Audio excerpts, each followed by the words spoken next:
Подождите, вы только что видели лицо Тэхёна? Чингук обнял Чимина, и в ту же секунду Ви замер. В комнате воцарилась тишина. Камеры продолжали снимать, и то, что Тэхён сделал дальше, шокировало даже самих участников BTS. В тот вечер в репетиционном зале BTS было громче обычного. Смех отражался от зеркал. Из динамика телефона тихо играла музыка. Чимин подшучивал над Чингуком из-за пропущенного танцевального движения, и Чингук, широко улыбаясь, с прищуренными глазами, внезапно игриво обнял Чимина. Предполагалось, что ничего особенного не произойдет. Просто еще один обычный момент BTS. Но именно в эту секунду все изменилось в комнате. Тэхён остановился. Немедленно. Не небрежно. Он замер. Его пальцы крепче сжали бутылку с водой в руке. Его улыбка исчезла, не сменившись гневом, не сменившись грустью, а чем-то гораздо более тревожным, чистым шоком. Целых 3 секунды Ви не моргал. Музыка продолжала играть. Джин все еще смеялся. Джей Хоуп все еще говорил. Но Тэхён выглядел так, словно мир раскололся перед ним. Позже фанаты замедлили видео покадрово, замечая мельчайшие детали, как сжались его челюсти, как его глаза следили за руками Чингука, обнимающими Чимина, как он тихо сглотнул, словно сдерживая слова, которые никогда не должны были быть услышаны. Затем Тэхён медленно отвернулся. Никаких шуток. Никакой улыбки. Никаких комментариев. Просто тишина. И эта тишина была громче всего остального в комнате. Через несколько минут социальные сети ARMY взорвались. Вы видели его лицо? Почему Тэхён выглядел обиженным? Что-то не так. Но никто не ожидал того, что Тэхён сделает дальше. Потому что позже той же ночью, после того, как камеры должны были выключиться, после того, как смех стих, Тэхён сделал поступок, который лишил бы дара речи даже Чингука. И это запустило цепь событий, которые навсегда изменили атмосферу внутри BTS. Продолжение следует. Через 30 минут после окончания репетиции в здании BTS воцарилась обычная тишина. Большинство участников уже разошлись по комнатам. Некоторые листали ленты в телефонах. Некоторые принимали душ.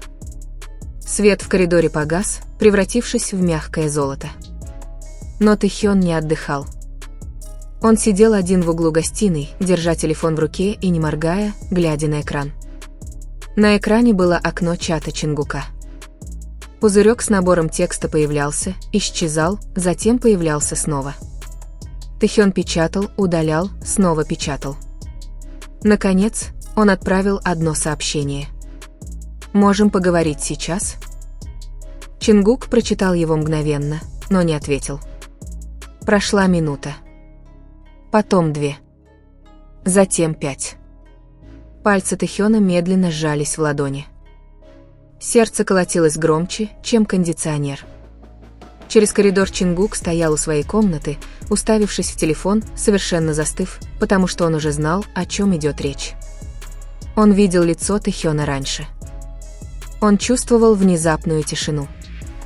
И он знал, что дело не только в объятиях. Наконец, ответил Чингук. На крыше. 10 минут спустя, под холодным ночным небом Сеула, они стояли лицом друг к другу. Ни камер. Ни менеджеров. Ни участников группы.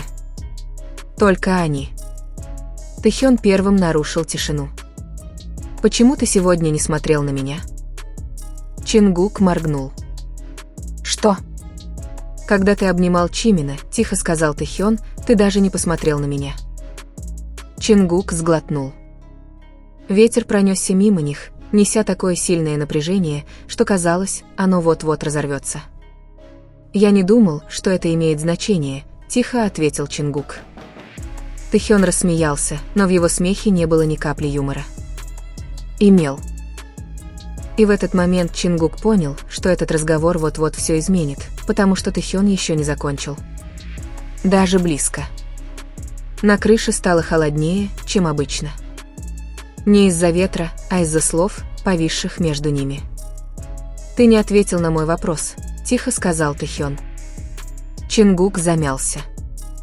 «Я не думал, что это тебя заденет. Мы с Чимином просто шутили». Тэхён сделал шаг ближе. «Но ты не смотрел на меня». Чингук наконец поднял глаза, и что-то треснуло. «Я пытался защитить тебя», — сказал Чингук. Тэхён нахмурился. «От чего?» Чингук резко выдохнул, проведя рукой по волосам. «От того, что грядет». Эти слова ударили сильнее, чем холодный воздух. «Что ты имеешь в виду, что грядет?» – прошептал Тэхён. «Есть планы», – тихо сказал Чингук. «Большие. То, о чем компания еще никому не рассказала». Сердце Тэхёна замерло. «Тебя переводят?» «Не из BTS», – продолжил Чингук, – «а в нечто другое. В глобальный проект. Новые графики. Новые правила». Тэхён уставился на него. «Ты знал?» Чингук кивнул. «Я узнал рано. Мне сказали молчать». Между ними вспыхнула тишина. «Значит, когда ты обнял Чимина и проигнорировал меня», – дрожащим голосом сказал Тэхён, – «это потому, что ты знал что-то о моем будущем, чего не знал я?» Чингук не ответил, потому что ответ был «да». Тэхён отвернулся, глядя на панораму Сеула. «Ты должен был сказать мне». «Я хотел», — сказал Чингук. «Тогда почему ты не сказал?» Голос Чингука дрогнул. «Потому что я боялся, что как только ты узнаешь, наши отношения изменятся навсегда». Тэхён медленно обернулся. В его глазах больше не читалась боль, в них читалась решимость.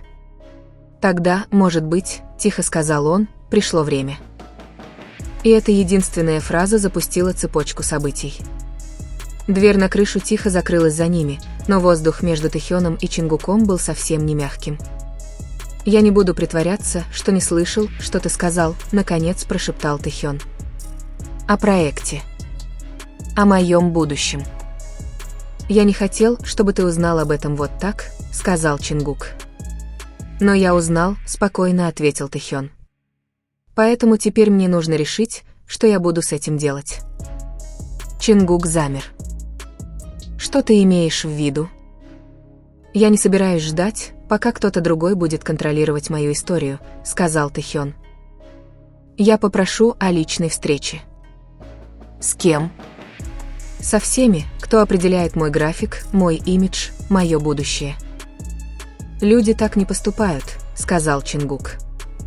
Тэхён слабо и уверенно улыбнулся. «Тогда, может быть, пришло время, чтобы кто-то наконец это сделал». На следующее утро на внутренней доске появилось короткое, неожиданное сообщение. Ви запросил закрытую встречу по поводу своих планов на будущее. Никаких объяснений. Никаких подробностей. Через несколько часов по зданию разнеслись шепотки.